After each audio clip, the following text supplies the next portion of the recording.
是未梦如烟，总有万般思念。流光从江故人的青彩断剑残烟无成眠。Oke guys, dua part sebelumnya menceritakan kisah perjalanan kultivasi Shoyan yang masih berusia belasan awal. Nah, mulai dari part 3 kali ini kita akan melihat desain baru dari berbagai karakter di cerita BTTH atau Battle Through the Heaven. Shoyan juga akan terus melanjutkan latihannya di tahap usia remaja menengah dan tentunya masih akan dibimbing oleh sang guru misterius berwujud roh. Kira-kira kapan ya identitas Loyo bakal terungkap? Kita juga masih belum tahu mengenai rahasia yang disembunyikan Sun Er selama ini. Semoga jawaban dari pertanyaan-pertanyaan itu bisa terjawab ya. Tanpa basa-basi lagi, kita masuk aja ke video pembahasannya. Terobos aja ke Xiao Yishan diculik oleh kelompok tentara bayaran kepala GGS yang dipimpin Muli. Shoyan yang khawatir segera berlari memasuki hutan demi menyelamatkannya. Karena ada begitu banyak jebakan, Loyo meminta muridnya itu untuk mengintai dulu sambil berlatih. Setelah melewati 1 bulan di alam liar, Shoyan secara mengejutkan sudah mendapatkan bintang ke-6 dari gelar dozenya.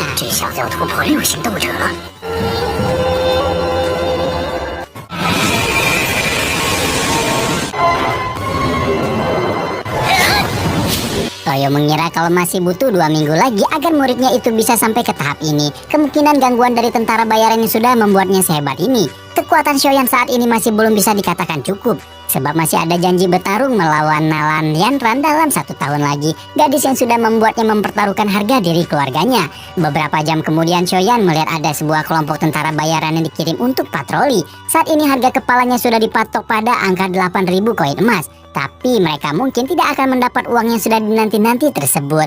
Shoyan membuat keributan untuk memanggil seekor monster pegunungan, membuat makhluk besar itu marah dan muncul di hadapan kelompok tentara bayaran. Tubuh mereka yang kecil dan memang tidak siap habis dibantai oleh monster tadi.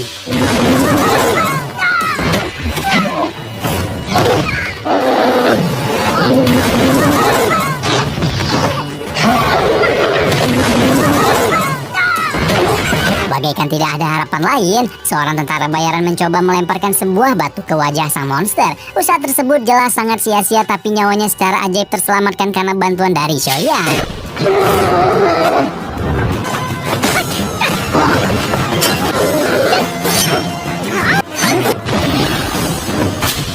Shoyan menghampiri tentara yang sudah diselamatkan tadi. Dia mengancamnya untuk tidak berisik dan memboncorkan keberadaannya. Seisi pegunungan sudah diisi oleh banyak perangkap untuk dirinya. Shoyan bisa saja mengorek informasi dari tentara tersebut demi keselamatan, tapi dia memilih untuk menghabisi semua orang yang berusaha memburunya. Pagi hari pun tiba, Shoyan menghampiri sebuah kelompok pencari lagi yang berada di atas jembatan.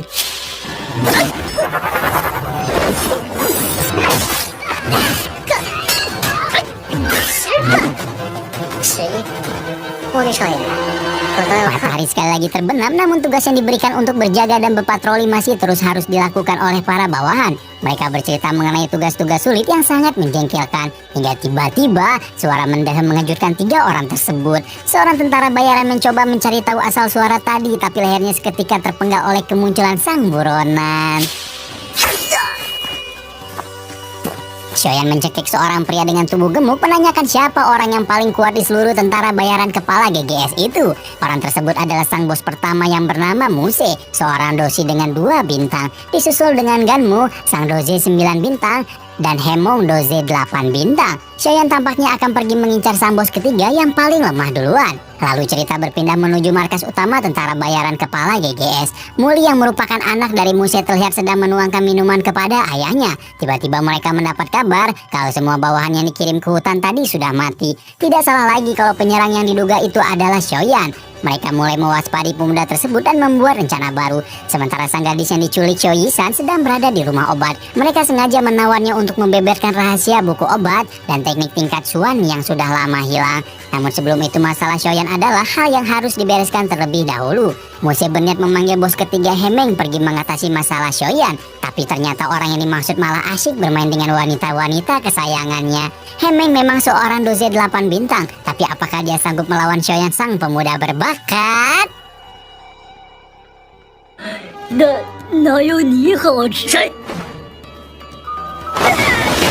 Perdamaian Hemeng dengan wanita-wanita cantik yang berada di sampingnya terusik oleh kerusuhan di luar tenda. Ternyata Xiaoyan memang benar-benar berani datang untuk menghabisinya. Dia memulai pertarungan dengan melempar batu ke pria gemuk yang gagap itu.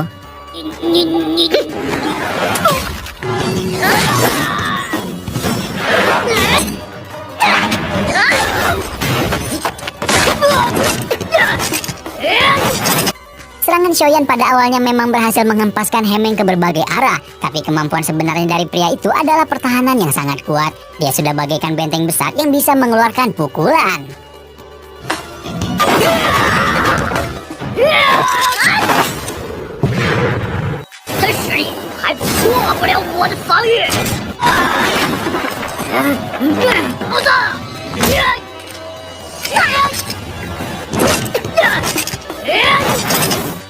Tubuh Xiaoyan tersangkut di batu karena lemparan Hemeng. Menunggu apakah dia sanggup bertahan dari bos ketiga kepala GGS itu.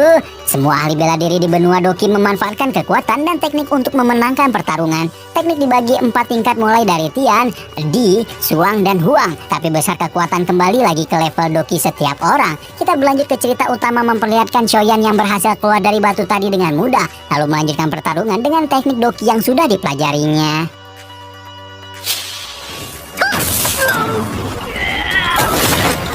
Hemeng berhasil berdiri setelah menerima serangan ledakan Oktan, tapi masih ada tahap kedua dari teknik itu tidak akan pernah disadari olehnya.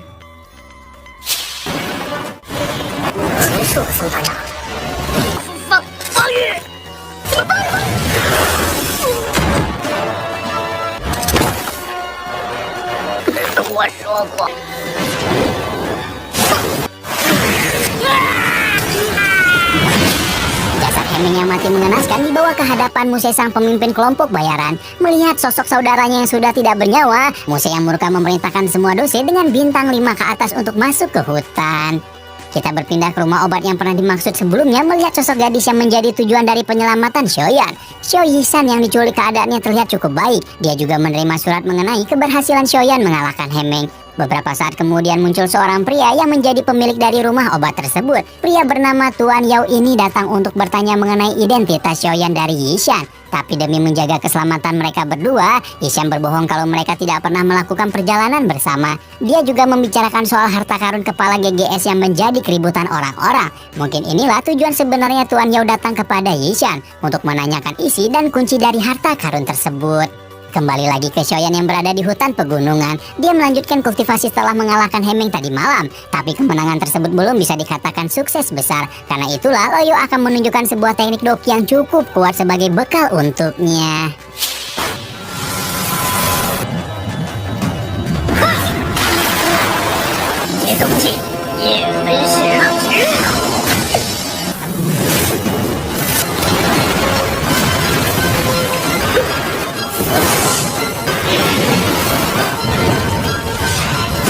Tingkat D bernama penguasa gelombang api barusan terasa sangat menakjubkan. Pedang hitam yang dibawa Loyo bahkan sampai terbakar dengan hebat. Kemudian kakek roh itu turun menghampiri Xiaoyan dan mentransfer informasi dari teknik tersebut. Meski berada pada jajaran terbawah teknik tingkat D, tapi Loyo baru mau mengajarkan sekarang karena tubuh Xiaoyan dianggap sudah mampu. Tapi maksimal penggunaan saat ini hanyalah 1 kali sehari. Xiaoyan melanjutkan kultivasinya di atas altar kelopak teratai muda. Duduk bersila dengan tenang hingga peluit dari salah satu tentara bayaran membangunkannya. Saat ini dia sudah dikepung oleh Muli dan puluhan tentara bayaran, tapi keadaannya masih sangat diwaspadai oleh orang-orang itu.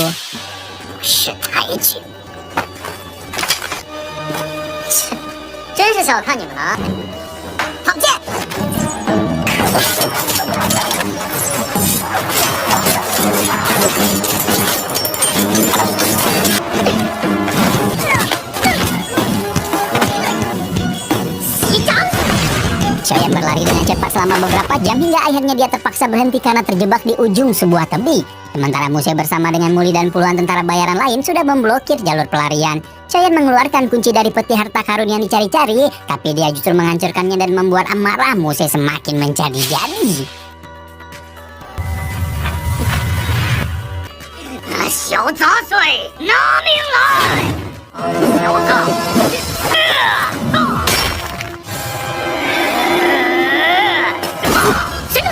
Choyan sudah semakin terdesak. Ia mungkin bisa menggunakan teknik penguasa gelombang api. Mungkin teknik tersebut bisa merusak tubuhnya hingga menjadi bom bunuh diri. Tapi dia sudah tidak punya pilihan lain saat ini.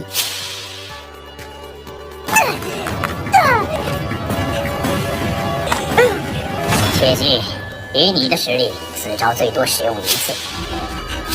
若是强行使用第二次，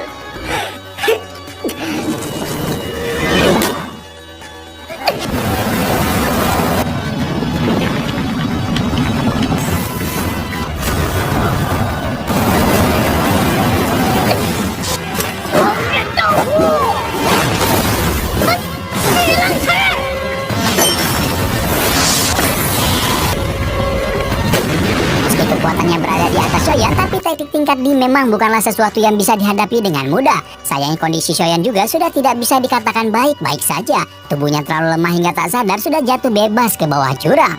Legenda mengatakan kalau pedalaman hutan menyimpan harta karun berharga, tapi sesuatu yang besar harus dibayar dengan resiko yang tinggi pula. Salah satu benda paling dicari-cari di seluruh dunia itu adalah kristal ungu. Setelah jatuh dari tebing yang tinggi, ternyata Choyan masih bisa selamat dan bergerak seperti biasanya. Tapi keadaannya tidaklah baik-baik saja karena sedang dikejar oleh monster gunung. Kalau disuruh berhadapan dengan makhluk sekuat itu sendirian, sangat kecil peluang yang dimiliki Choyan untuk bisa menang. Dia lebih memilih kabur sambil memanggil Loyo untuk meminta bantuan. Ternyata penyebab dari kejaran monster tadi adalah karena Choyan berniat mencari bahan pendukung kultivasi. Semua itu merupakan permintaan dari Loyo untuk meningkatkan latihannya. Sayangnya monster gunung tersebut bukanlah sosok yang gampang menyerah. Dia dengan sangat cepat menemukan Choyan dan lanjut mengejarnya. Choyan secara tidak sengaja menjatuhkan sebuah botol obat penting. Dia pun terpaksa bergerak cepat demi mengambilnya kembali. Tapi ini berarti juga dia terpaksa berhadapan langsung dengan sang monster gunung.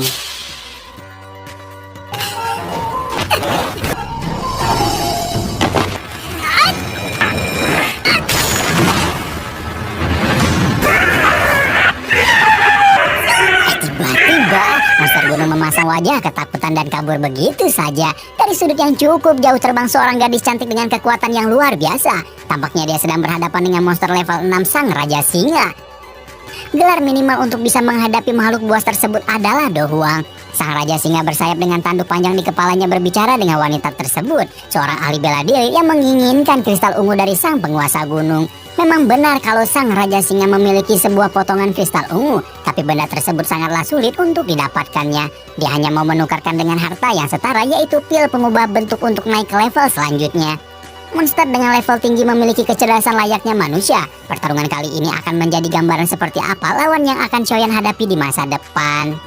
Raja Singa kristal ungu sebenarnya menginginkan wanita tersebut untuk dimakan. Dia pasti ingin memakannya untuk meningkatkan level kultivasi. Walaupun sudah bergelar Huang, tapi tidak ada jaminan baginya untuk bisa menang dengan mudah. Keduanya saling mengeluarkan potensi terbaik masing-masing, memanggil dua angin topan raksasa yang begitu menakutkan. Bahkan seorang dengan gelar Dadoshi pasti langsung mampus kalau menerima serangannya. Api yang dimiliki Raja Singa bukan termasuk dari inti api, tapi kemampuannya benar-benar hebat dan sulit untuk dikuasai. Gelar sebagai penguasa gunung membuatnya bisa memerintah semua monster di kawasannya. Tapi Loyo menjamin pertarungan kali ini pasti akan berjalan adil. Wanita tersebut benar-benar berani. Dia serius ingin mengambil kristal ungu dengan paksa dari sang penguasa gunung. Tapi mungkin keselamatannya berada dalam bahaya sebab sang Raja Singa memang sedang mempersiapkan teknik segel tingkat tinggi yang sangat kuat.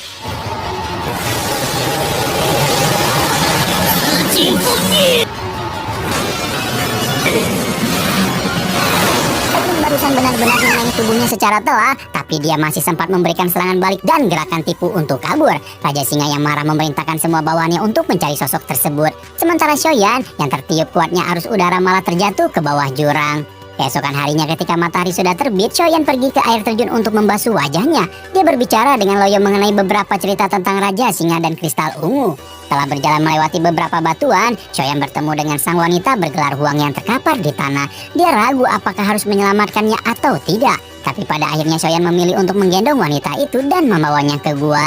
Luka akibat cakaran sang Raja Singa membuat dada wanita itu terluka. Choyan cukup kesulitan untuk menyembuhkan luka tanpa menyentuhnya. Tapi wanita tersebut tiba-tiba...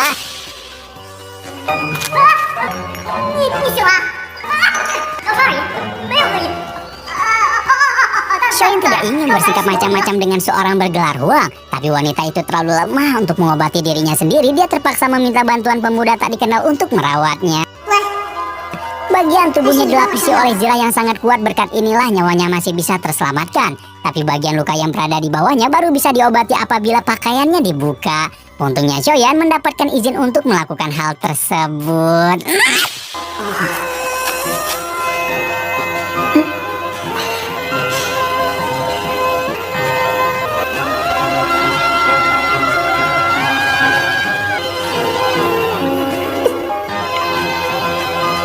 好了，伤口处理好了，剩下的内伤。 Keesokan harinya, Loyo mengingatkan Xiaoyan kalau tindakannya itu akan mengundang bahaya. Tapi mungkin akan bagus kalau ahli bela diri bergelar Huang itu justru berterima kasih dan membalas budi. Hanya saja pikiran Xiaoyan sedang terbagi-bagi oleh banyak urusan. Dia selalu kembali ke gua sambil membawakan beberapa makanan. Meski hanya bergelar doze, dia cukup percaya diri untuk melindungi wanita tersebut dari kejaran sang Raja Singa. Mereka saling berkenalan dan mengetahui kalau nama dari wanita itu adalah Yunzi. Sementara Xiaoyan menggunakan nama samaran Yaoyan. Segel kristal ungu yang ditembakkan Raja Singa masih menempel di tubuh Yunzi. Tapi dia tetap berniat untuk menghadapinya ketika sudah sembuh nanti. Menurutnya kemampuan mereka tidak berbeda jauh, hanya kalah di bagian teknik segel saja. Untungnya dia masih bisa selamat berkat bantuan sang pemuda misterius. Tapi tiba-tiba Xiaoyan mendengar raungan monster yang berasal dari luar gua. Ternyata Yunzi sempat pergi mandi keluar dan membocorkan persembunyian mereka.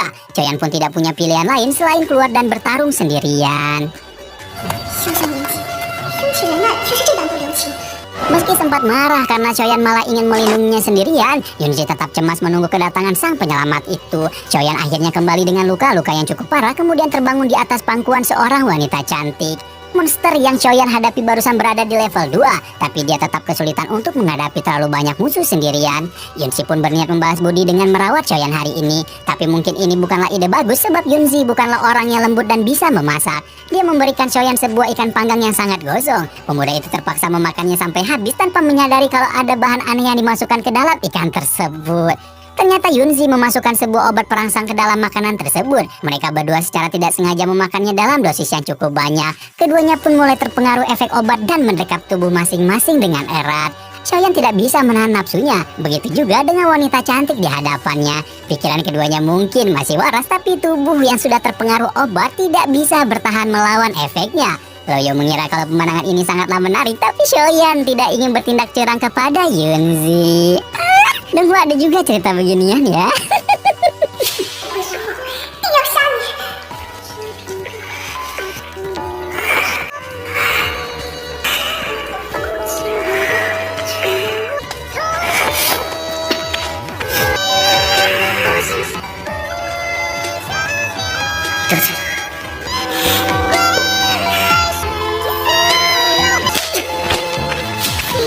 Xiaoyan segera kabur setelah menerima sebuah tamparan keras dari wanita yang baru ditemuinya beberapa hari ini. Dia pergi ke dasar sungai untuk berkultivasi sambil menenangkan dirinya. Tapi tiba-tiba getaran besar mendadak muncul dan mengejutkan mereka. Ternyata sekelompok monster suruhan Raja Singa sudah mengetahui lokasi mereka.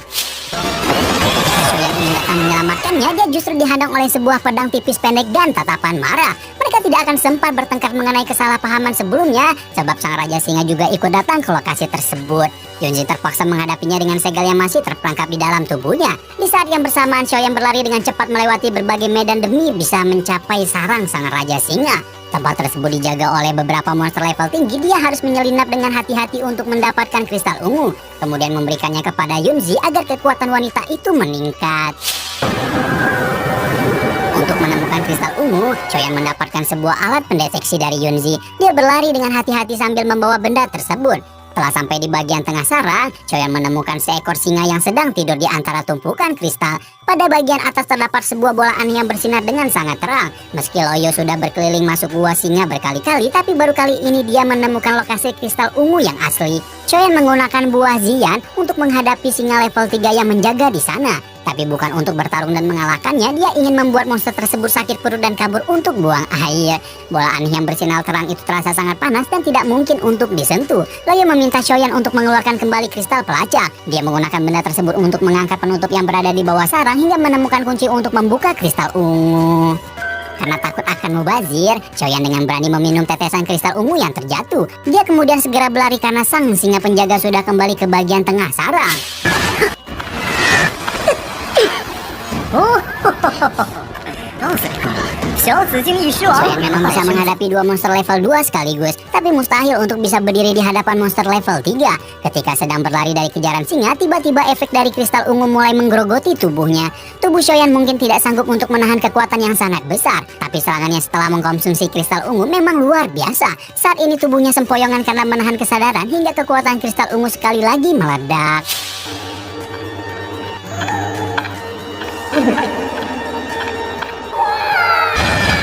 Ketika berpikir kalau hidupnya akan berakhir di sini, Shoyan memutuskan untuk mengerahkan semuanya demi sang wanita yang baru dia temui.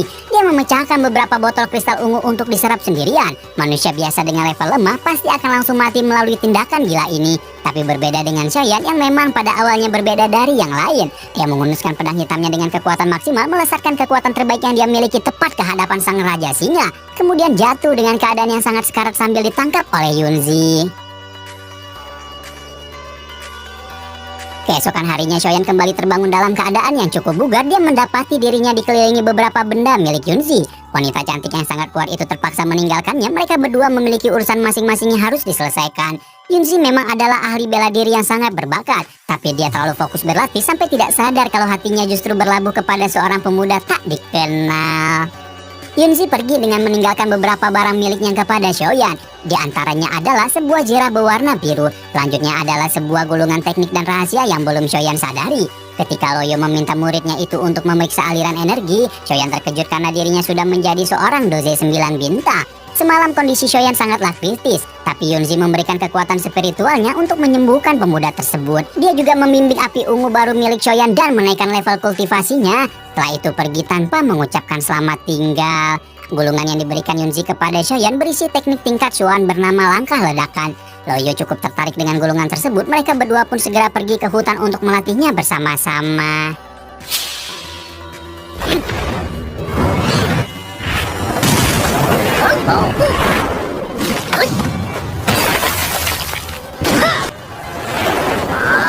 Yunzi memang sudah membimbing api ungu di dalam tubuh Shoyan, tapi dasar pemuda itu masih belum kuat untuk menerima peningkatan yang besar. Kekuatan besar dari kristal ungu bisa menjadi racun apabila tidak digunakan dengan tepat. Shoyan harus mengalahkan 5 monster level atas dalam 1 bulan. Setelah itu mereka akan menemukan api tunggal untuk meningkatkan kultivasi Shoyan. Berpindah ke tempat yang berbeda di dalam hutan, terlihat ada 2 orang bernama Kagang dan Liang yang sedang berlari-lari dari kejaran sesuatu. Suara kereta kuda terdengar semakin dekat, tapi gadis itu terlalu lemah untuk melanjutkan perjalanan. Kagang memutuskan untuk berdiri sambil melindungi dan meneriakkan nama Ganmu. Beberapa saat kemudian mereka bertemu dengan Shou yang kebetulan sedang berjalan-jalan di sekitar hutan. Shou yang berniat mencoba peruntungan dengan menghadapi kelompok pengejar mereka.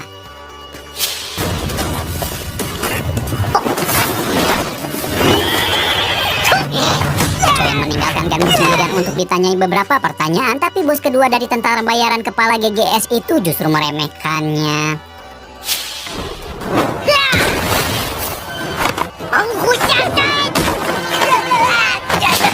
Pada akhirnya Shoyan memberitahu tentang identitas aslinya, sosok pemuda bernama Shoyan yang membawa bencana bagi tentara bayaran kepala GGS.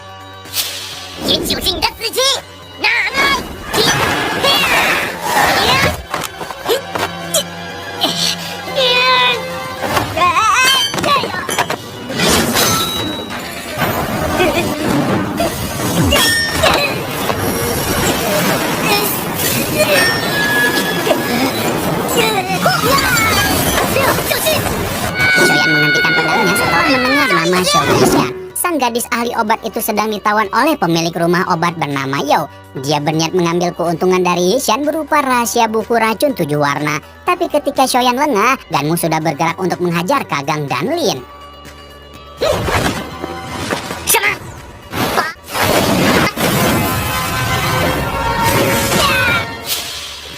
Tanpa sempat berterima kasih secara formal, Shoyan sudah berlari dengan sangat cepat untuk menyelamatkan Yishan. Informasi mengenai pembunuhan Ganmu juga sudah menjadi berita mengejutkan di antara tentara bayaran kepala GGS. Pada malam yang sama pula, Shoyan pergi menyelinap ke rumah obat untuk bertemu dengan Yishan. Dia berniat membawa gadis itu kabur jauh dari pegunungan ini, tapi Yishan tidak ingin membawa lebih banyak masalah lagi. Sebelum berbicara lebih lanjut, Yishan menuangkan secangkir teh kepada Shoyan. Selanjutnya mereka terlibat bisik-bisik seakan merencanakan sesuatu yang sangat rahasia. Beberapa saat kemudian pemilik rumah obat datang membawakan beberapa pasukan. Yishan memperkenalkan pemuda yang di sampingnya itu sebagai kakaknya. Mereka menjelaskan niat kalau Yishan ingin pergi ke rumah obat tersebut malam itu. Sebagai pertimbangan dia memberikan sekantung uang kepada Tuan Yao. Tuan Yao tahu kalau pemuda yang ada di hadapannya itu adalah Xiaoyan. Dia mau melepaskan mereka berdua asal mendapatkan buku racun 7 warna. Tuan Yao mengancam kalau dia tidak akan segan-segan menggunakan kekerasan.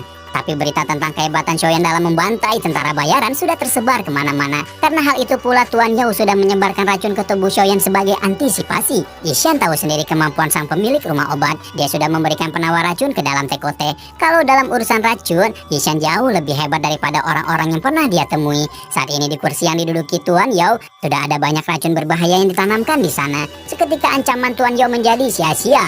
Penawar yang berada dalam teko juga sudah habis diminum. Hanya dia yang bisa berlutut sambil meminta maaf kepada mereka berdua. Setelah itu Yishan pergi keluar sambil memanggil teman baiknya Sholan. Cerita berpindah saja menuju satu benteng milik tentara bayaran kepala serigala. Di sana sudah ada Muse bersama dengan ratusan pasukan. Tapi mereka terlihat gemeteran ketika berhadapan dengan pemuda berpedang hitam itu.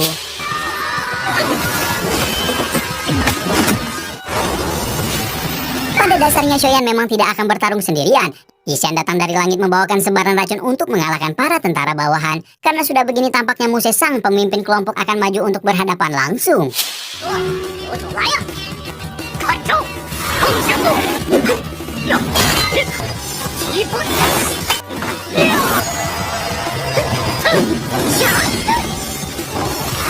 Meski punya gelar tinggi dan tubuhnya jauh lebih besar dari Xiaoyan, memang tidak sembarangan orang bisa mengangkat pedang hitam khusus pemberian Loyo. Xiaoyan memanfaatkan hal ini untuk membuat celah dan menyerang dengan cepat.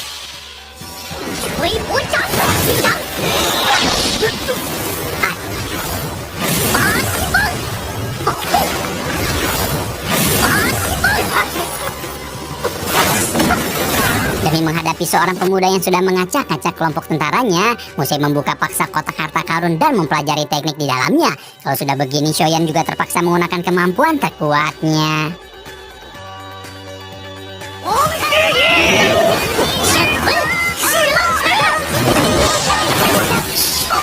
Muse sang pemimpin kelompok tentara bayaran berhasil dikalahkan, tapi masih ada Mulia yang ternyata cukup cerdik untuk menyerangnya dari belakang. Untungnya Xiaoyan masih memiliki zirah pemberian Yunxi sebelumnya. Mereka berdua kembali menaiki Sholan menuju sebuah tempat yang lebih aman. Tidak pernah ada yang bisa membayangkan kalau pasukan tentara GGS bisa dikalahkan begitu saja. Sosok pemuda yang menjadi muasal kehancuran tersebut kini sudah terbang menuju lembah obat.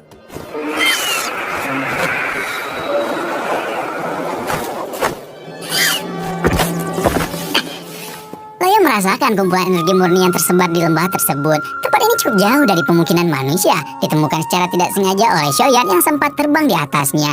Karena itulah, lembah obat ini bisa menjadi tempat persembunyian yang cukup aman. Kebetulan juga ada banyak bahan yang dibutuhkan oleh peramu obat seperti Yishan. Di bagian tengah lembah terdapat sebuah rumah kayu yang cukup besar. Tampaknya mungkin untuk sementara waktu Xiaoyan akan tinggal di sana. Nah, 我们暂且住在这里吧。 Kehidupan mereka terkesan pelan dan damai berjalan mengelilingi lembah sambil mengumpulkan tanaman obat. Meski mereka berdua mungkin hanya sekedar teman dekat, tapi hubungan yang ada di antara mereka berdua mungkin akan jauh lebih daripada itu. Tapi mungkin kejadian sore itu justru menjadi penyebab dari perpisahan mereka. Tiba-tiba, Yishan merasakan pusing hebat dan tubuh yang begitu lemas, tapi gejala ini mendadak hilang begitu saja. Dia mengatakan kepada Xiaoyan untuk tidak khawatir. Buktinya dia masih bisa bergerak dengan leluasa sambil menari di antara daun yang jatuh. Kemudian Xiaoyan teringat kalau dia harus melakukan sesuatu mumpung masih berada di dekat hutan. Dia pergi bersama Loyo untuk mencari inti dari monster S level 2. Tapi tidak berapa jauh dari posisi mereka berada saat ini, ada kenalan Xiaoyan yang tampaknya sedang berada dalam masalah.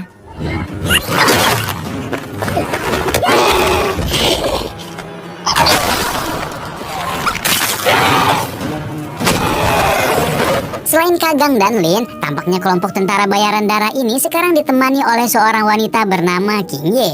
Meski sudah menambah kekuatan, tapi sialnya mereka malah bertemu dengan seekor monster S level 2. Untunglah ketika dunia membutuhkannya, sang penyelamat tiba di hadapan mereka.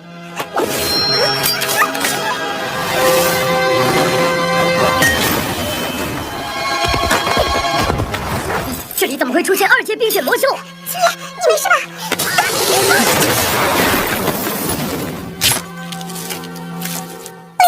semangat untuk berlari menemui pemuda tersebut. Begitu juga Kagang yang berterima kasih dan memperkenalkannya dengan King Ye. Choyan menjelaskan kalau dia sedang mencari insi monster level 2, tapi tidak menemukannya meski sudah berkeliling sejak tadi. King Ye pun memberikan sebuah kalung yang ternyata merupakan benda yang Choyan cari-cari. Pemuda itu segera berlari menuju rumah persembunyiannya untuk memberitahu Yishan, tapi dia justru menemukan gadis itu dalam posisi yang mengerikan. Menurut Loyo, Yishan memiliki kondisi langka yang disebut tubuh racun. Orang-orang yang terlahir dengan kondisi ini harus memakan racun untuk hidup, tapi juga tidak boleh sampai terbunuh oleh racun. Sayangnya belum ada kejadian di mana pemilik tubuh racun bisa sembuh dari kondisinya. Yishan memilih untuk merawat gadis itu hingga dia sadar pada malam itu. Meski mustahil, Choyan tetap akan mencari cara untuk menyembuhkan Yishan. Yishan memiliki tubuh yang lemah, tapi dia selalu ingin agar bisa pergi mengelilingi dunia. Karena tidak mungkin bagi dirinya untuk berpetualang sendirian, Choyan menawarkan diri untuk pergi menemaninya ketika waktunya tiba. Sang dokter kecil ini cukup keras hulu ketika disuruh beristirahat, tetapi Choyan akhirnya setuju untuk menemaninya duduk di luar sambil melihat pemandangan. Sambil dikelilingi hamparan bunga merah yang indah, seekor kupu-kupu hinggap di kepalanya. Suasana mungkin terasa begitu tenang dan menyenangkan, tapi pikiran Yishan sekarang dipenuhi oleh banyak hal-hal buruk. Dia bahkan tidak mau pergi ketika hujan mulai turun membasahi lembah. Gadis itu ingin berada sedikit lebih lama di samping pemuda yang pernah menyelamatkannya itu. 这么快就睡着了。 Karena keesokan harinya ketika Choyan baru pulang dari hutan, dia menemukan surat yang berisikan salam perpisahan dari Yishan. Mereka mungkin tidak akan pernah bertemu lagi di masa depan. Gadis itu memilih untuk tidak membebani Choyan dan pergi dari hadapannya. Belum pernah ada sejarah tubuh racun bisa disembuhkan. Bisa jadi Choyan hanya bisa menatap makam gadis itu nantinya. Kepergian Yishan membuat perasaan kecil di hati Choyan terbangun. Dia berlatih dengan keras hingga bisa menguasai api ungu.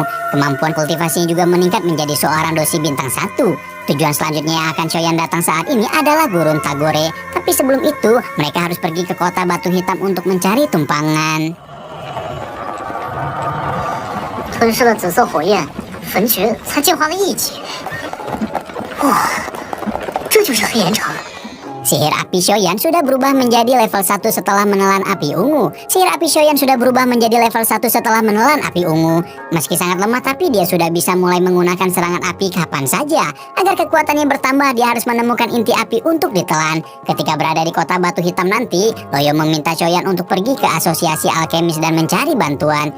Choyan terlihat bingung seperti pendatang yang tidak tahu apa-apa. Tapi dia diperlakukan sangat baik setelah bertanya mengenai asosiasi alkemis. Ternyata kota ini sangat menghargai seorang alkemis yang berbakat. Ada 3 bahan yang harus Choyan temukan sebelum melanjutkan kultivasinya. Pertama adalah lotus darah yang membuatnya bisa melindungi tubuh luarnya. Kedua adalah roh es air mancur beku untuk melindungi bagian tubuh dalam. Terakhir adalah naring yang digunakan untuk membuka tempat penyimpanan inti api. Tanpa 3 bahan tersebut, seorang ahli bela diri tidak akan sanggup menelan inti api. Untungnya Loyo sudah menemukan sebuah naring, jadi Choyan hanya perlu mencari lotus darah dan roh es air mancur beku saja. 哇，这就是炼药师公会吗？ Untuk bisa memasuki ruangan utama, seorang alkemis muda harus membawa sebuah surat dari guru yang diakui. Beberapa saat setelah Choyan tiba, muncul seorang gadis yang datang bersama dengan gurunya, seorang alkemis level 4 bernama Auto. Tampaknya gadis itu akan mengambil ujian alkemis level 1 setelah belajar selama 3 tahun. Ketika Auto melihat ke arah Choyan, dia justru tersenyum sambil tertawa. Jelas sekali dia merasakan bakat yang luar biasa dari pemuda tersebut. Sayangnya tanpa guru yang jelas, Choyan tidak diperbolehkan masuk begitu saja ke ruangan utama. Seorang pemuda tiba-tiba muncul dari pintu dan mengejek nama Loyo. Hal itu membuat Choyan kesal dan membakar kepalanya dengan konsentrasi api. 要老了，现在这世道冒牌的可不少啊，都想着混吃骗喝。哎，我这，哎，水，来人呐！抱歉，我并不是4品炼药师。这失火，4品炼药师。现在我可以进去了吗？可以，秀秀。 Kita berpindah ke ruangan utama. Ujian alkemis level 1 ini akan diawasi oleh Master Auto dan pemimpin asosiasi bernama Fulanke. Kebetulan muridnya yang bernama Shome juga akan ikut hari ini. Ketika Choyan memasuki ruangan, Auto dengan semangat memberitahu bakat yang ia temukan dari pemuda tersebut. Siapapun alkemis yang terdaftar bisa memperoleh bantuan dari asosiasi. Mungkin Choyan bisa menemukan 2 bahan kultivasi yang dia butuhkan di sana. 抱歉，我来迟了。这首歌词还迟到，好大的架子啊！ Berbeda dengan Auto dan Fulan yang begitu dekat, kedua murid mereka justru tidak terlihat akrab sama sekali. Mereka saling mengejek dengan cara yang berbeda satu sama lain. Kemudian karena semua peserta sudah hadir di ruangan, saatnya ujian alkemis level 1 dimulai. Mereka diharuskan membuat dan memurnikan sebuah pil sebagai bukti kelulusan. 炼制自己最拿手的丹药即可。19岁，比那两个丫头还要小。考核时间半个时辰。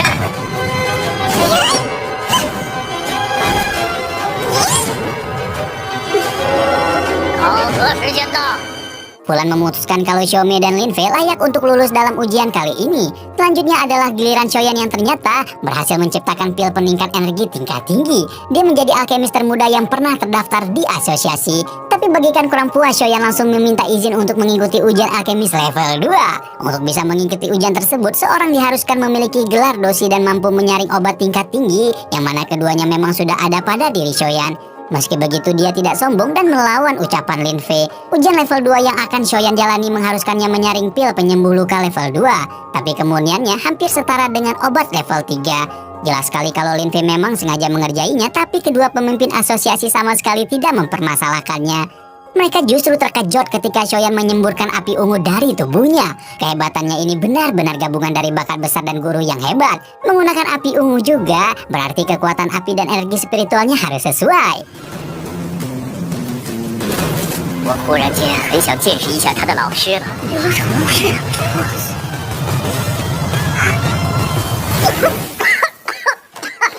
Xiaoyan mengambil pil penyembuh luka yang berwarna hitam usam tersebut, tapi benda yang dimaksud melepaskan cangkangannya menunjukkan kenyataan yang berbeda.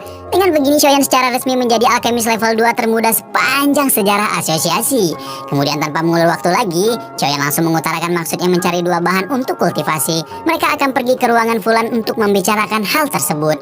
Kepergian Xiaoyan membuat Lin Fei menatap Xiaomi dan mengejeknya. Ternyata gadis berambut putih itu pernah bersumpah kalau dia akan menikahi pria yang bisa mengalahkan bakatnya. Tapi dia tidak mau mengakui Xiaoyan karena tidak berasal dari kota batu hitam. 但你说过，似乎是要陪人家。 Sebelum memasuki ruangan Fulan, Xiaoyan pergi dulu untuk mengambil jubah alkemis dan pin penanda. Di sana dia kembali ingin membahas soal bahan yang dia butuhkan. Masalah roh es air mancur beku adalah harta karun yang sangat berharga. Selain sangat sulit didapatkan, roh es air mancur beku juga bisa menguap dan hilang tanpa jejak. Tidak pernah ada orang yang dari kekaisaran Jama yang pernah menjual benda tersebut menukarnya dengan uang juga sama sekali mustahil. Karena Auto sangat menghargai bakat hebat dari Xiaoyan, dia memutuskan untuk membawa pemuda itu menemui salah satu kenalannya, seorang pria yang sangat berbahaya dan sebisa mungkin ingin dihindari olehnya.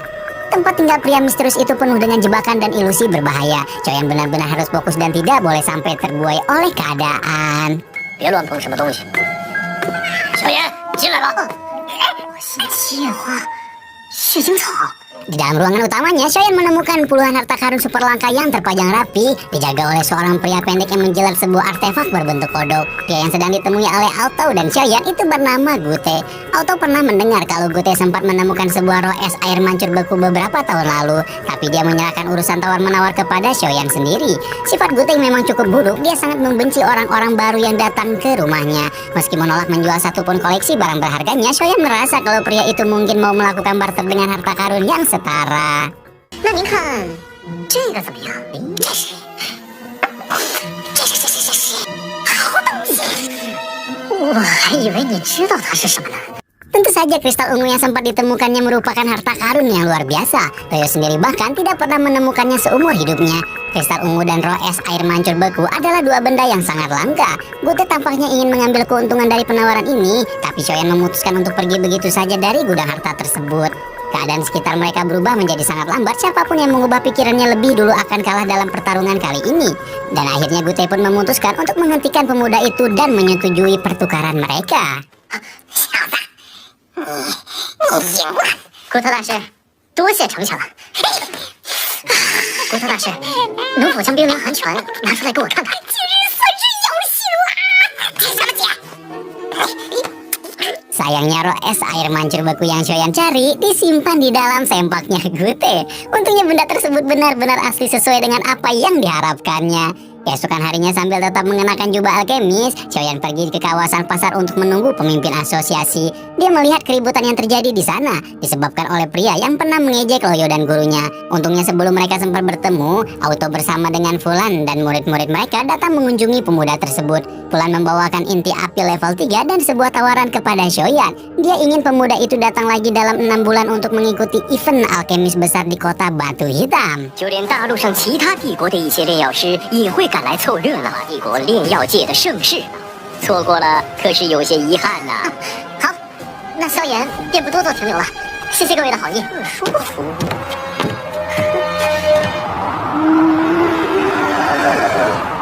Pil lotus darah yang Xiaoyan butuhkan merupakan jenis obat yang berada pada level kelima. Proses penciptaannya juga akan menimbulkan sebuah ledakan yang cukup besar. Karena bosan menghabiskan waktu di dalam ruangan, Xiaoyan dan Loyo pergi ke atas atap Haoyi sambil menikmati hembusan angin. Mereka kemudian saling berbicara mengenai pil lotus darah yang akan dibuatnya nanti. Sepengetahuan Xiaoyan, mungkin hanya sang Raja Elisir Gue yang sanggup menciptakan obat level 5 seperti itu.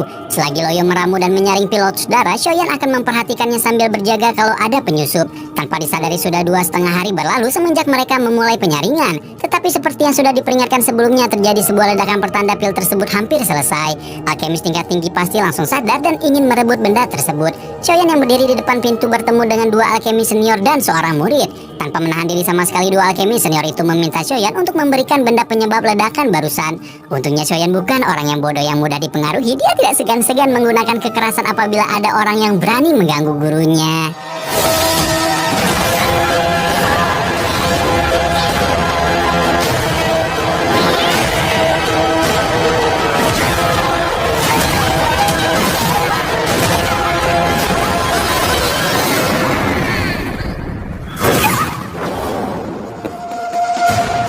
Xiaoyan sempat lengah ketika sang alkemis botak menyelinap dan ingin merebut pil lotus darah sendirian. Untungnya Loyo sudah selesai melakukan proses penyaringan, dia bisa segera muncul dan menangkap pencuri tersebut.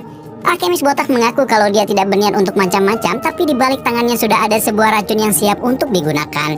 Sayangnya dia tengah berhadapan dengan Loyo, sosok kakek roh yang kekuatan aslinya belum diketahui. Seketika itu pun... 难怪会有那么多人拼了命的想要得到它，这种力量，这就是异火的威力吗？那可是一名真正的大斗士了。 Sekarang yang tersisa hanyalah alkemis bertopi dan si murid yang cerewet. Ternyata alkemis bertopi mengkhianati murid temannya itu di tengah pertarungan. Kemudian dia bersujud memohon ampun kepada Loyo atas nyawanya. 江湖险恶，人心叵测。大人，我愿意追随你。 Untuk sementara waktu, Xiaoyan dan Loyo akan beristirahat di tengah luasnya gurun Tagore dengan berbekal api unggun saja. Loyo kembali mengingatkan Xiaoyan untuk tidak terpengaruh dengan manusia-manusia jahat. Setelah memulihkan tenaga, Xiaoyan pergi berjalan-jalan di sekitar gurun. Tekanan gurun yang kuat membuatnya teringat akan sosok Yunzi, yang kemudian malah berubah menjadi Nalan Yanran. 云芝，你怎么也在？马嫣然，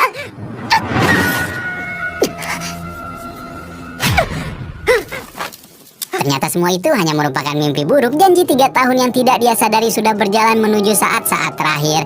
Xiaoyan sangat khawatir kalau dia akan kalah melawan calon tunangannya itu sendiri. Hanya beberapa bulan lagi nasib diri dan keluarganya akan ditetapkan dalam pertarungan tersebut. Keesokan harinya di bawah terik matahari yang panas, Xiaoyan melanjutkan perjalanan menuju sebuah rumah tulang tua. Loyo memintanya untuk membeli peta gurun dan obat pengusir ular. 走，没错。我是来买地图的。 Ketika mengamati tumpukan kertas-kertas tua yang berdebu, Xiaoyan menemukan petunjuk mengenai lotus pemurni api iblis. Sayangnya sang kakek pemilik toko tidak memiliki potongan lain dari peta tersebut. Dia mendapatkannya di gurun bertahun-tahun lalu, tetapi sama sekali tidak ingin menjualnya kepada siapapun. Sang kakek memperingati Xiaoyan untuk tidak berusaha mencurinya, yang kemudian dibalas oleh pemuda itu seakan-akan dia mengetahui identitas aslinya.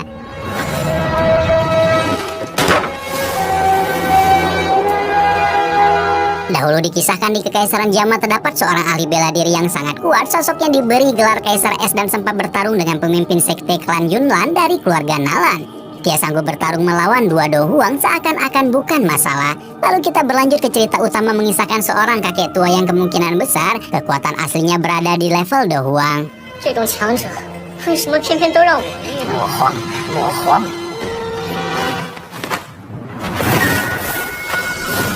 Untuk memperjelaskan niatnya, Shoyan meminta maaf dan bertanya kalau dia sama sekali tidak mengenal kakek tersebut. Tapi dia masih tetap ingin membeli peta lotus darah. Dia juga berani mengabaikan peringatan sang kakek dan kabur begitu saja. Tapi seketika embun es yang sangat berat muncul memperlambat gerakannya.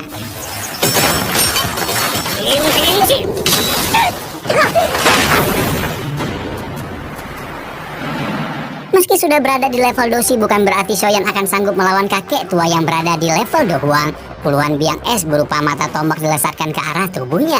Tapi pertahanan Shoyan yang sangat kuat membuat sang kakek cukup terkejut.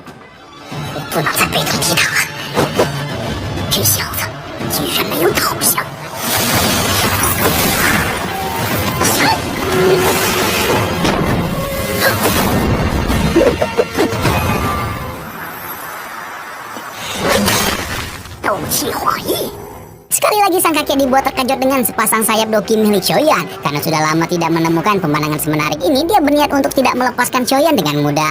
Area di sekitar mereka sudah dibatasi oleh lapisan es yang kuat. Perbedaan dua level sebenarnya sudah cukup untuk membunuh Shoyan, yang berarti sang kakek dari tadi hanya berniat mengetes kemampuannya. Berkat bantuan yang diberikan oleh Loyo, di sekitar tubuh Shoyan sekarang diselimuti oleh api putih legendaris peringkat 11. Pemandangan ini membuat sang kakek menjadi sangat waspada. Dia pun akhirnya yakin untuk menggunakan kemampuan aslinya. 好久没人能让我如此竭尽全力的干。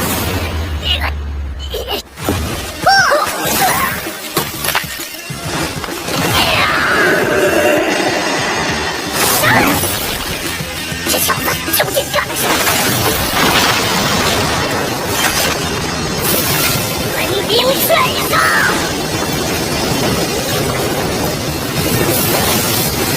叫他找死！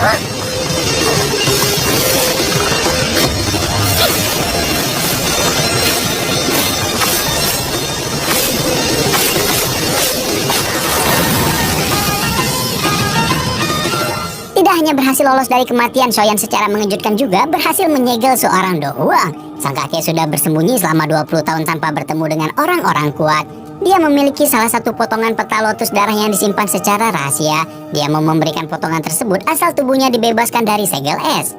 Sang kakek itu bernama Haibodong, tapi dia punya nickname Sang Kaisar Es. Istilah yang begitu hebat jelas tidak mungkin lepas dari ingatan orang-orang. Shoyan tidak menyangka kalau salah satu orang terkuat di Kekaisaran Jama bersembunyi di sini. Puluhan tahun lalu, Kaisar Es kalah bertarung melawan Ratu Medusa. Kekuatannya di level Dohuang dikunci dan turun menjadi doling. Dia mau menukar potongan peta lotus darah kalau Shoyan bisa mengembalikan kekuatannya. Dan obat yang dibutuhkan untuk proses tersebut adalah pil level 6. 6品，不管如何，与净莲妖火有关的地图残片。 Karena Loyo merasa kalau hal ini adalah pertukaran yang setara, Shoyan akhirnya menyetujui keputusan tersebut. Semua bahan obat yang dibutuhkan sudah dikumpulkan oleh sang kakek kecuali sesuatu yang disebut inti gurun datura. Demi menemukannya, Shoyan harus pergi ke pedalaman manusia ular yang penuh dengan resiko. Karena terdengar sangat berbahaya, sang kakek akan memberikan peta yang berisi lokasi inti api tersembunyi di gurun Tagore. Bahan obat Kaisar Es ditukar dengan peta lotus darah dan inti api tersembunyi. Walau resikonya sangat besar, Shoyan akhirnya memantapkan hatinya untuk mengambil tugas tersebut. Peta yang diberikan sang kakek memang sangat membantu perjalanan Shoyan, tapi gurun yang berbahaya tetap saja menyulitkan setiap pengembara untuk melintas. Setelah melakukan perjalanan selama 10 hari ke arah barat, Shoyan merasa kalau dia sudah ditipu oleh Kaisar Es. Untungnya dia bersama dengan gurunya memang sudah terbiasa melewati tantangan berat. Mereka bahkan akan melatih kemampuan sihir api Shoyan di tengah suhu yang panas. Saat itu pun ketika Shoyan hampir naik ke level Doshi bintang 2, seorang pengelana yang terluka menabrak dan jatuh di depannya. Pengelana itu meminta agar Shoyan membantu kelompok tentara bayarannya. Awalnya Shoyan tidak peduli, tapi telinganya langsung berdekik ketika mendengar nama tentara bayaran Baja Jantan. Tidak jauh dari posisi mereka berada, kelompok tentara bayaran Baja Hitam sedang dikepung oleh pihak musuh. Mereka mengendalikan beberapa manusia ular yang menjadi ancaman bagi hampir semua ahli bela diri gurun. 给我带着那些墨血幽冥团的家伙，我替你赶！大家小心点，蛋仔已经回去求救。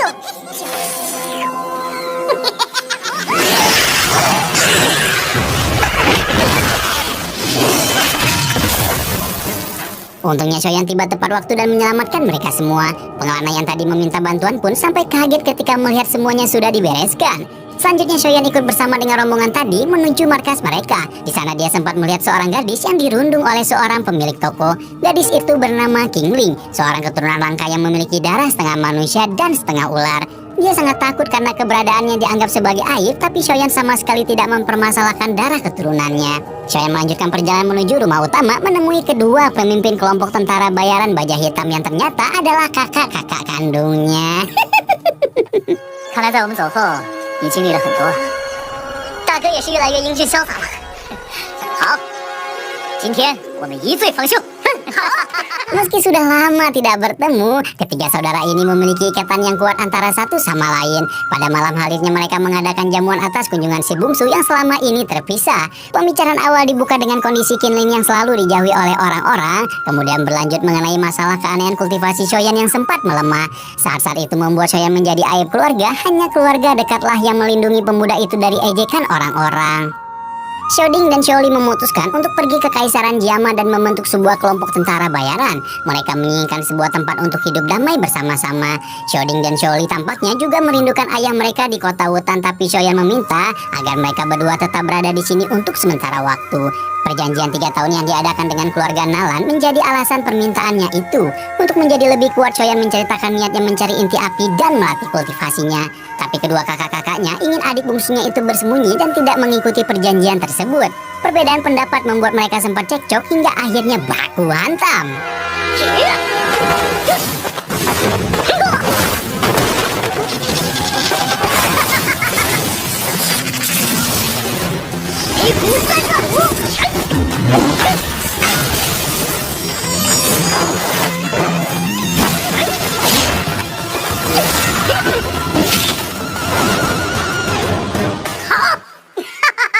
Kemampuan bertarung Xiaoyan ternyata secara mengejutkan mampu menyaingi kakak-kakaknya. Xiaoding dan Xiaoli pun setuju untuk membantu adiknya menuntaskan permasalahan keluarga mereka. Tiba-tiba,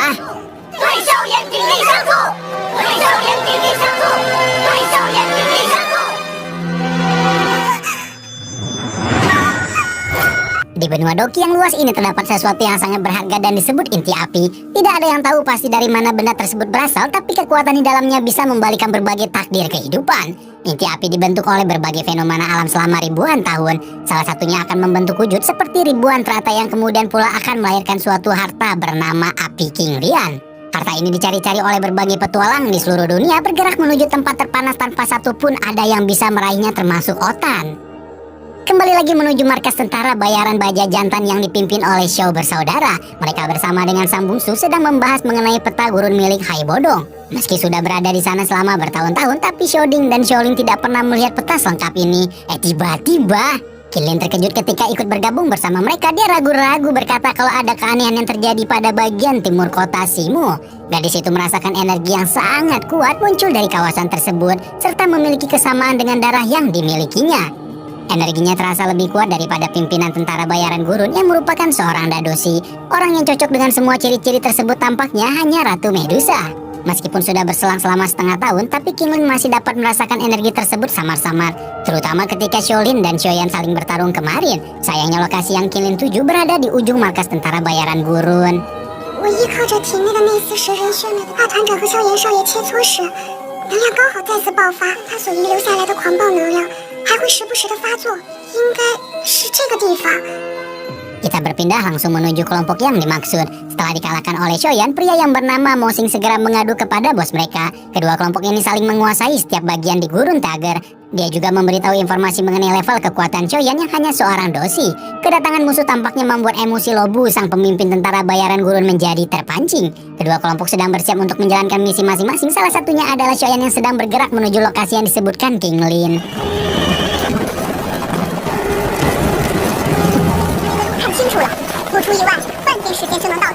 Setelah bergerak dengan cepat sambil menunggangi kuda, Qinglin memberitahu kalau mereka sudah sampai di tempat tujuan. Anehnya, apa yang bisa dilihat sejauh mata memandang hanyalah hamparan pasir. Meski begitu, Qinglin masih yakin kalau ada energi aneh yang melewati mereka. Kalau tidak ada tanda-tanda apapun di atas sana, maka kemungkinan ada terowongan rahasia yang berada di bawah tanah. Qinglin segera memerintahkan bawahnya untuk memulai ekspedisi, sementara dia bersama dengan kedua adiknya dan Qinglin akan membantu dari jauh. Mereka juga sempat berbicara mengenai gambaran dari kekuatan Lobu. Tampaknya Xiaoyan sendiri cukup percaya diri untuk melawan seorang dadoshi tersebut. Salah satu tim yang dikirim, Xiaoding, melaporkan kabar baik. Ternyata memang benar ada terowongan rahasia yang berada di kawasan tersebut. Shoyan dengan semangat berlari menuju tempat yang dimaksud. Di sana terlihat ada lubang besar dengan retakan panas yang terasa begitu kuat. Tim pencari berhasil menemukan terowongan tersebut berkat bantuan King Lin. Gadis itu juga cukup yakin untuk menjadi pemandu Shoyan ketika berada di dalam sana. Tetapi sebelum mereka bersiap untuk masuk ke dalam terowongan, kelompok tentara bayaran gurun sudah datang mengepung kawasan tersebut. Xiaoding sebagai pemimpin berusaha menggunakan negosiasi agar tidak ada baku hantam yang terjadi di situ. Sayangnya ucapan kasar dari Mosing membuat Xiaolin menjadi emosi. 跟我兄弟如此说话。墨铁佣兵团，兄弟，你敢杀我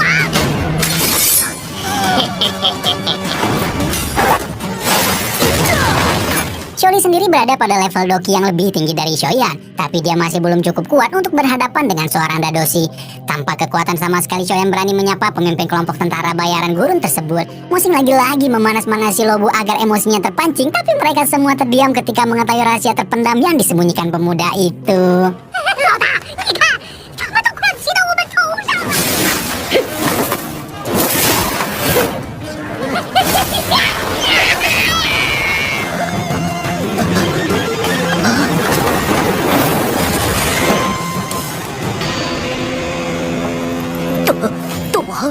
Setelah tubuh Shoyan dirasuki oleh Lobu, kekuatan kultivasinya akan meningkat drastis setara dengan seorang doa. Tentu saja Dadoshi seperti Lobu akan diam tak berkutik. Shoyan berjalan ke arah King Lin dan menggendongnya dengan hati-hati. Mereka masuk ke dalam terowongan bersama dengan kedua kakaknya.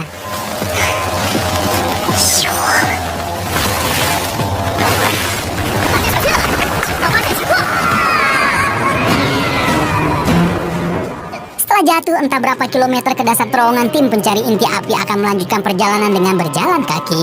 Suhu yang panas menambah keras tekanan yang mereka hadapi, terutama lautan magma yang memenuhi seluruh bagian gua.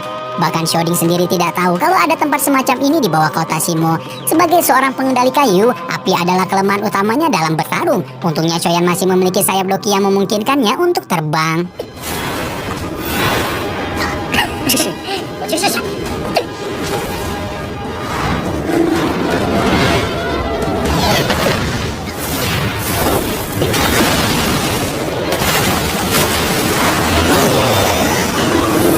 Di balik kolam magma yang mengerikan, ternyata tempat itu masih menyimpan sosok ular raksasa berkepala kembar. Shoyan benar-benar harus waspada agar tidak meleleh atas setiap serangan berbahayanya.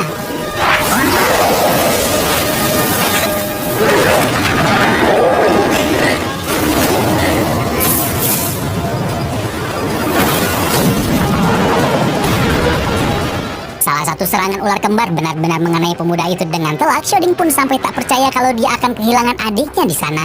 Tapi untungnya Lao Yu langsung memasuki Shoyan dan membantunya baku hantam. Kakek Roy itu merasakan kalau sang ular kembar berada pada level yang lebih tinggi dari Dokuang. Tapi dia juga merasakan jejak inti api dari makhluk tersebut.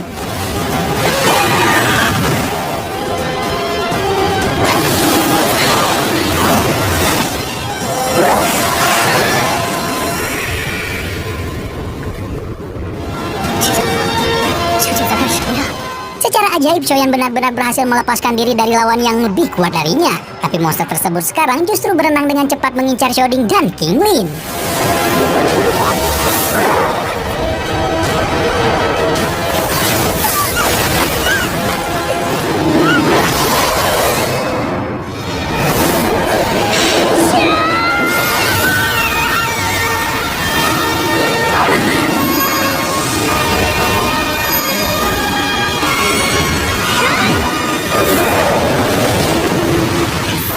Tidak ada yang menyangka kalau gadis setengah manusia ular itu memiliki kemampuan yang luar biasa. Shoyan segera meminta kakaknya untuk membawa King Lin kembali ke permukaan. Tapi gadis itu segera sadar dan malah berbalik ke arah kolam. Dia memanggil ular kembar seakan-akan mereka adalah budaknya.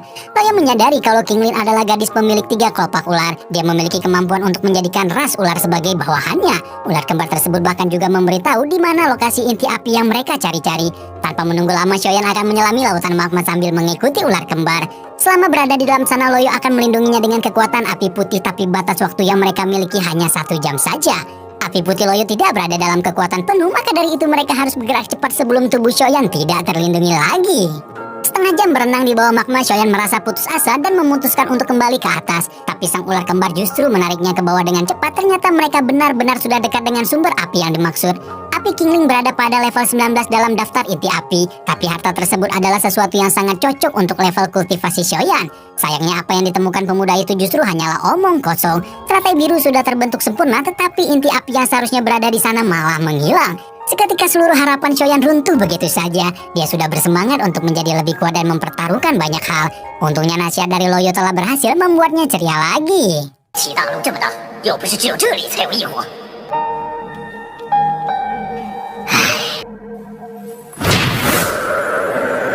七彩蛇鳞，什么东西？ Loyo secara ajaib menemukan sisik ular 7 warna di dalam teratai biru. Kemungkinan besar ini adalah penyebab mengapa inti api sudah tidak ada di sarangnya. Sudah ada sosok yang lebih dulu tiba sebelum mereka dan sosok tersebut tidak lain dan tidak bukan adalah... 那便是蛇人族的美丽多沙女王。 Ratu Medusa sendiri adalah karakter yang kawaii gitu ya. Aduh, susah lah diungkapkan dengan kata-kata gitu ya. Dia sangat penting dalam jalan cerita BTTH mulai dari penyebutannya di season 2 hingga kemunculannya dalam episode-episode berikutnya. Kali ini kita akan membahas cerita mengenai sang ratu penguasa ras manusia ular, termasuk juga kisah menyedihkan di balik gelar yang ia pegang. Cerita dimulai dengan memperlihatkan sang Kaisar Es pada masa mudanya bertarung melawan Ratu Medusa dengan wajah yang dialiri darah.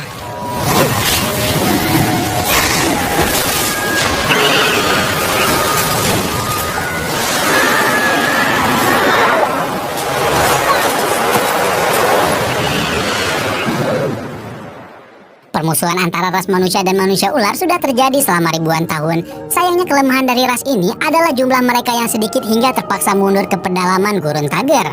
Kita langsung bergerak menuju tempat yang dimaksud memperlihatkan sekelompok manusia yang sedang mengawal beberapa manusia ular. Salah satu tawanan terjatuh karena ia begitu haus dan lelah. Tiba-tiba dari belakang muncul seorang pedagang yang membawa gentong berisi air. Bos pemimpin kelompok tadi tiba-tiba membajak sang pedagang secara paksa. Anehnya sang pedagang justru maju ke arah manusia ular tanpa peduli. Pria itu menatap ke arah gadis yang terjatuh tadi dan mempercepat langkahnya. Bos pemimpin kelompok merasa kesal karena tidak dianggap. Dia tidak sadar sudah membuat marah salah satu manusia terkuat kekaisaran Jiama. 我最讨厌别人接触我的身体了。爷爷，抬着他！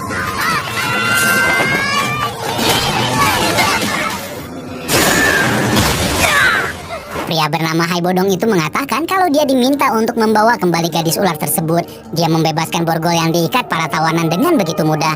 Hal ini membuat manusia ular yang dendam menjadi bebas untuk membalaskan dendam mereka. Hai Bodong melanjutkan perjalanan dengan gentong air yang rusak tadi membawa sang gadis ular yang terus bertanya mengenai banyak hal. Sayangnya kekuatan es yang dimiliki pria itu telah membuat sifatnya menjadi dingin. Dia juga tidak peduli ketika sang gadis ular hampir dijebak monster gurun. Mereka melanjutkan perjalanan melewati pecahan tebing yang cukup dalam. Dengan tenang melewati sosok berjubah hitam yang berdiri diam di tengah jalan.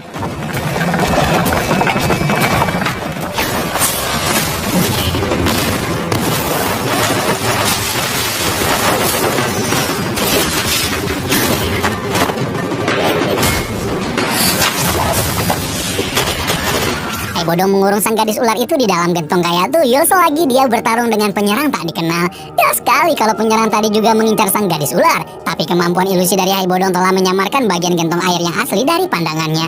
Dia juga telah menanam ratusan biang es di celah tebing tersebut, membuatnya bisa menumbuhkan begitu banyak kristal es tajam yang sangat berbahaya.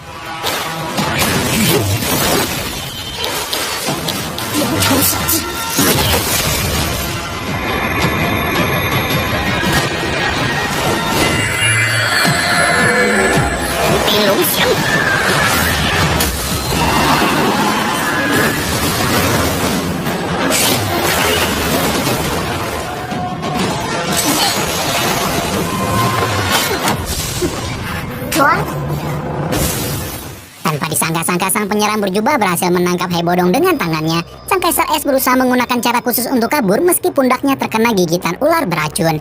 Karena penghalangnya sudah dibereskan, penyerang berjubah segera membuka gentong air yang asli. Tapi ternyata semua itu adalah jebakan yang sudah disiapkan Kaisar Es. Sang gadis ular ternyata diletakkan di dalam monster gurun yang sudah mati.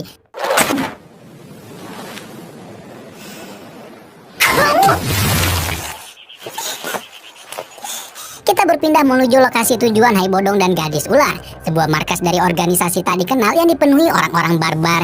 Mereka saling mabuk, membawa wanita masing-masing dan bertarung satu sama lain. Tapi ketika Hai Bodong masuk ke ruangan tersebut, seketika mereka semua menaruh hormat kepadanya. Sang gadis ular berjalan mengikuti Hai Bodong dari belakang. Tatapan mengerikan dari orang-orang di sekitarnya telah membangunkan sebagian ingatannya yang hilang. Hai Bodong membawa sang gadis ular sebagai bagian dari misinya. Dia adalah bagian dari kelompok tentara bayaran yang dipimpin oleh seorang pria gempal. Gadis ular mengira kalau Hai Bodong akan menyelamatkannya, tapi pria itu hanya menjalankan tugas. Namun secara mengejutkan ternyata...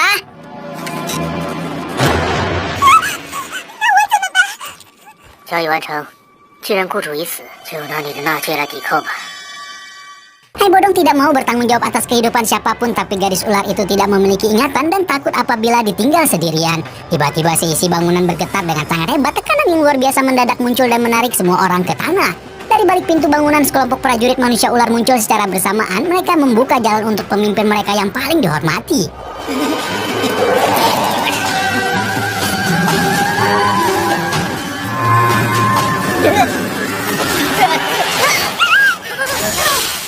Sebutan Ratu Medusa jelas bukan gelar semata. Dia bisa memusnahkan manusia rendahan hanya dengan gerakan ringan. Ratu Medusa bergerak menuju ruangan pemimpin tentara bayaran. Dia memerintahkan bawahannya untuk membereskan orang-orang yang mengganggu di lantai. Entah siapa identitas gadis ular itu sebenarnya, tapi kemungkinan dia adalah orang yang sangat penting hingga sang ratu sendiri sampai turun tangan mencarinya. Keberadaannya menjadi sangat terancam meski sudah bersembunyi bersama dengan seorang dahua. Sang gadis ular itu bergetar ketakutan. Dia melirik ke arah sela-sela lantai kayu dengan ketakutan. Pikirannya mendadak dipenuhi oleh ingatan baru yang sangat menakutkan. Hai Bodong tidak pernah sekalipun menaruh kepedulian kepada orang lain. Dia berniat menyerahkan gadis ular itu kepada ratu dan kabur begitu saja. Tapi niatnya terhenti ketika menyadari air mata mulai jatuh dari sang gadis ular. Untungnya Ratu Medusa memutuskan untuk pergi dari bangunan tersebut dan kembali ke istananya meninggalkan puluhan mayat tentara bayaran yang dibunuh massal.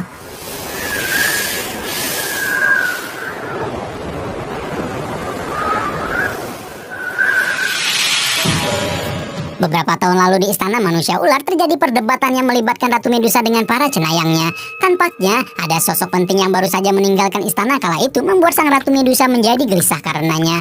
Kita berpindah lagi menuju Hai Bodong dan sang gadis ular. Tanpa ingatan dan kemampuan untuk bertahan hidup, satu-satunya yang bisa diharapkan oleh gadis itu hanya bergantung kepada Hai Bodong. Tapi pria itu terus saja menolaknya, terlebih lagi kondisinya saat itu sedang terluka akibat pertarungan melawan penyerang berjubah.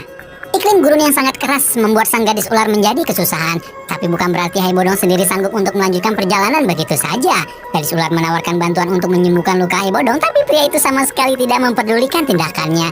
Tiba-tiba Hai Bodong berdiri dan berkata kalau dia akan pergi untuk menyelesaikan suatu urusan. Cerita berpindah menuju sekelompok pedagang yang beristirahat di tengah bangunan gurun tua. Tiba-tiba mereka disergap oleh kedatangan Hai Bodong yang sudah siap dengan tombak esnya.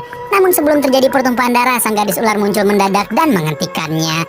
Gadis ular mengira kalau Hai Bodong ingin mencuri makanan dari pedagang itu. Dia berusaha mencairkan suasana dengan membujuk para pedagang agar tidak marah. Dia memohon agar para pedagang memberikan beberapa makanan. Pemimpin dari kelompok itu juga setuju untuk menyetujui permintaannya. Dia meminta kalung yang dimiliki gadis ular sebagai bentuk barter. Dengan senyum yang cerah, gadis ular itu kembali menghadap Hai Bodong seolah-olah masalah mereka telah terselesaikan. Tanpa tahu kalau ternyata ada kejadian mengerikan yang menunggu di balik itu semua. 给他们剩点好菜。是，老板。大叔，人家明明已经同意换取食物了，你非要这么做吗？拿好。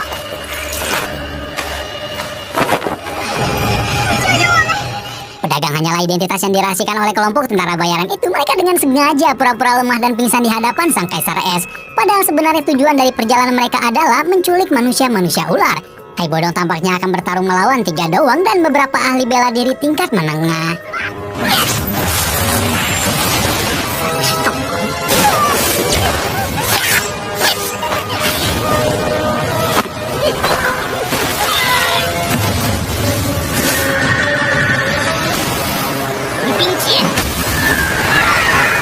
Benar-benar tidak membiarkan satupun mangsanya lepas. Setelah pertarungan berakhir, dia memerintahkan gadis ular untuk mencari penawar obat di antara barang bawaan pedagang palsu. Sementara itu puluhan tombak mata es yang tajam tiba-tiba melayang di sekitar mereka. Tampaknya ini membuat ingatan baru di kepala gadis ular mulai berputar lagi. Dia memohon kepada Hai Bodong untuk tidak membunuh manusia-manusia ular itu. Karena sudah terpaksa, dia tidak punya pilihan lain selain membanting sang Kaisar Es.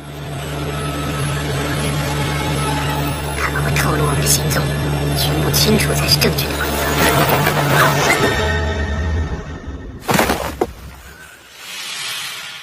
Cerita berpindah menuju kejadian masa lalu Ratu Medusa. Tampaknya wanita tersebut masih gundah akan ritual yang terus dibicarakan di istana. Kita bergerak lagi menuju Hai Bodong dan gadis ular. Tepat ketika Kaisar Es itu terbangun, dia tiba-tiba mematikan api unggun di hadapannya. Membuat api di tengah gurun berarti memanggil banyak musuh untuk mengetahui lokasi mereka. Hai Bodong melanjutkan perjalanan dengan kondisi tubuh yang semakin memburuk. Hal ini membuat gadis ular harus memapahnya dan membawa pria itu ke tempat yang aman. Ketika gadis ular berniat membuka pakaian Hai Bodong dan menyembuhkan racunnya, dia terkejut melihat ada begitu banyak luka-luka mengerikan di tubuh pria itu. Gadis ular pergi ke salah satu tempat penyimpanan senjata, mengambil sebuah belati tajam dan menyayat pundak Hai Bodong dengan perlahan. Setelah beberapa saat darah yang bercampur dengan daging yang membusuk sudah dibersihkan, sayangnya racun dari penyerang berjubah itu masih berada di tubuhnya. Demi membalas Bambang, gadis itu menggunakan mulutnya untuk menghisap racun dari sang Kaisar Es.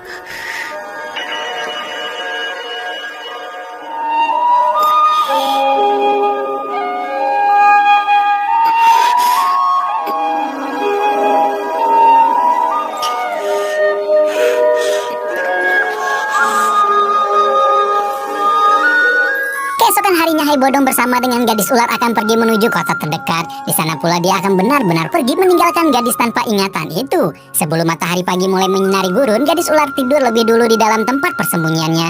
Tapi tidur yang dia alami bukanlah pengalaman menyenangkan. Berbagai ingatan-ingatan terus mengalir di dalam kepalanya.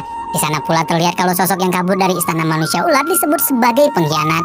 Ketika sang gadis ular terbangun dari mimpi buruknya, dia menemukan Hai Bodong yang terluka tengah bertarung melawan puluhan prajurit manusia ular.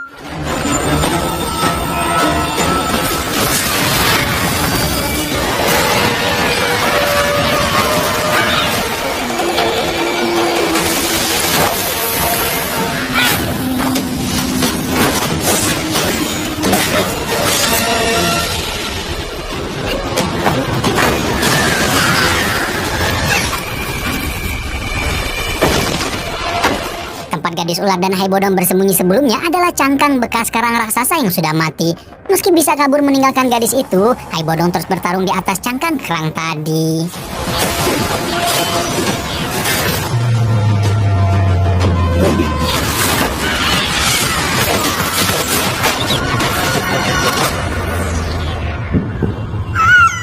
Beberapa anak panah terus melesat ke dalam tubuh Hai Bodong. Dia terpaksa menghindari serangan musuh sambil memeriksa keadaan gadis ular. Di dalam cangkang kerang dia melihat sosok penyerang berjubah mulai mendekat gadis tersebut. Situasi yang sangat mendesak membuat pikirannya menjadi berat. Tiba-tiba Hai Bodong memutuskan untuk terbang jauh meninggalkan gadis ular. Sosok yang secara aneh dicari-cari oleh begitu banyak orang itu merangkak di dalam cangkang kerang.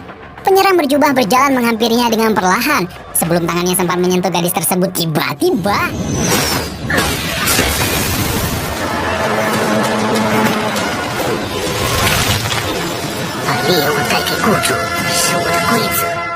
sejarah sebutan Ratu Medusa hanyalah gelar bagi pemimpin ras manusia ular. Sosok yang mewarisi gelar tersebut akan memiliki bakat dan kemampuan luar biasa. Setiap generasi ratu akan lahir dari sebuah telur dan berkah sang pemimpin ras akan diberikan kepadanya. Kita bergerak kembali ke cerita utama memperlihatkan Kaisar Es yang terluka sedang melindungi gadis ular tak dikenal. Di hadapannya sudah ada seorang penyerang berjubah dan beberapa prajurit ular di belakangnya. Tiba-tiba cerita terpotong begitu saja. Hai Bodong atau Kaisar Es tiba-tiba sudah berada di sebuah gua yang tenang. Gadis ular terlihat begitu tertekan karena ada begitu banyak orang yang ingin membunuhnya, padahal dia sendiri masih ingin terus hidup dengan semestinya.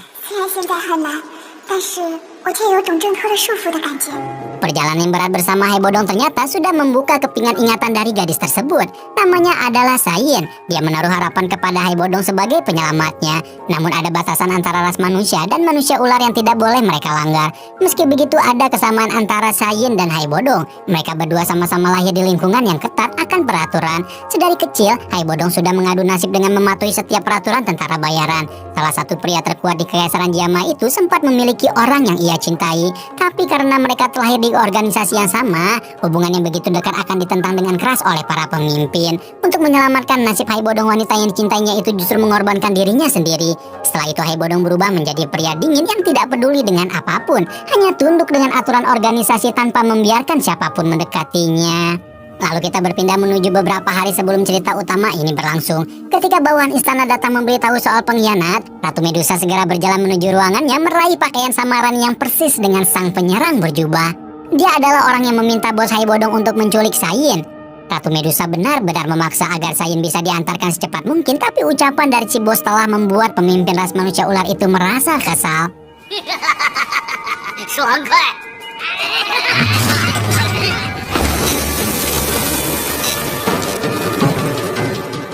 Seperti yang kita ketahui selanjutnya, pertarungan hebat pun mulai terjadi di antara kedua dohuang tersebut. Hai Bodong terpaksa kalah karena Ratu Medusa memang berada dalam puncak gelar dohuang. Lebih-lebih lagi, dia memiliki darah manusia ular di dalam tubuhnya. Dengan menggunakan identitas aslinya, Ratu Medusa bergerak menuju markas organisasi sekali lagi. Kemudian dia terus memerintahkan pencarian atas Saiyan hingga pertarungan hari ini terjadi. Ketika dia ingin menghampiri Saiyan, suara Ratu Medusa terdengar begitu khawatir dan ketakutan. Tapi Hai Bodong menghampiri mereka dan membawa gadis tersebut kabur.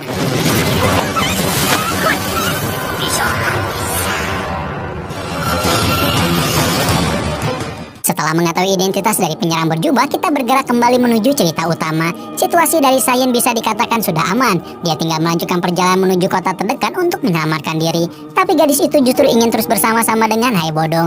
Sang Kaisar Es menolak ide tersebut. Dia tetap meminta Saiyan untuk pergi dan memberikannya sebuah cincin pengenal.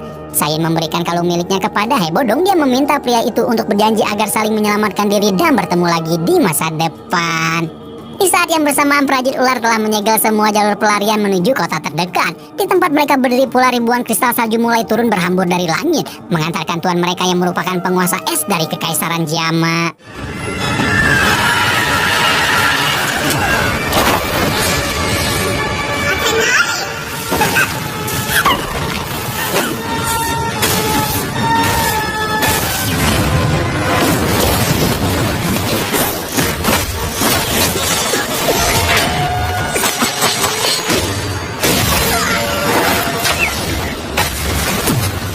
Perbedaan kekuatan dan kondisi tubuh membuat Hai Bodong terbanting keras. Di sini pula terlihat cuplikan cerita awal dari rangkaian episode spesial kali ini, yaitu Hai Bodong dengan darah yang mengalir dari kepalanya. Sang Kaisar Es itu memanggil sebuah naga yang sangat wow. Ketika mengetahui kalau Hai Bodong tidak jadi kabur menyelamatkan diri, Saiyan juga ikut membatalkan niatnya pergi ke kota terdekat. Dia justru ingin kembali menemui penyelamatnya tersebut, tapi prajurit ular sudah lebih dulu mengetahui keberadaannya. Prajurit manusia ular menyegel gadis tersebut ke hadapan Ratu Medusa ketika dia melihat kekuatan pemimpin ras manusia ular itu di langit. Seketika semua pecahan misteri sudah terbongkar dengan lengkap. Ada dua sosok ratu yang saling membagi posisi pemimpin ras manusia ular. Ratu Medusa yang lahir dari telur pada generasi tersebut ternyata adalah sosok gadis ular kembar. Sebelum mereka beranjak dewasa, keduanya masih bisa hidup berdampingan selayaknya saudara dekat. Tapi Cenayang dan para tetua ras memerintahkan kalau hanya ada satu ratu yang pantas hidup. Sang kakak memutuskan untuk mengalah dan menyerahkan gelar kepada adiknya. Hal ini yang membuat sang adik menjadi gundah. Dia tidak sanggup mengemban posisi tersebut sambil mengabaikan sang kakaknya. Hari-harinya dipenuhi oleh perasaan berat yang begitu sulit. Ketika ritual pembunuhan ratu akan dimulai, sang adik tiba-tiba melepaskan semua pakaian dan memasangkannya kepada sang kakak. Dia menggunakan teknik pelarang untuk kabur dari tempat tersebut, membuat namanya disebut-sebut sebagai pengkhianat dan dicari-cari oleh seluruh ras manusia ular. Saiyan adalah adik dari saudara kembar tersebut, sementara sang kakak adalah ratu bernama Cailin. Saat ini Cailin sedang bertarung melawan Hai Bodong untuk merebut kembali adik kesayangannya. Mereka berdua sama-sama ingin melindungi Saiyan, tapi keduanya juga tidak memiliki kemampuan untuk melakukan hal tersebut sepenuhnya. 从今以后，海波东将不受死。灭族之战争的发生，但至少我要保护我所爱的人们。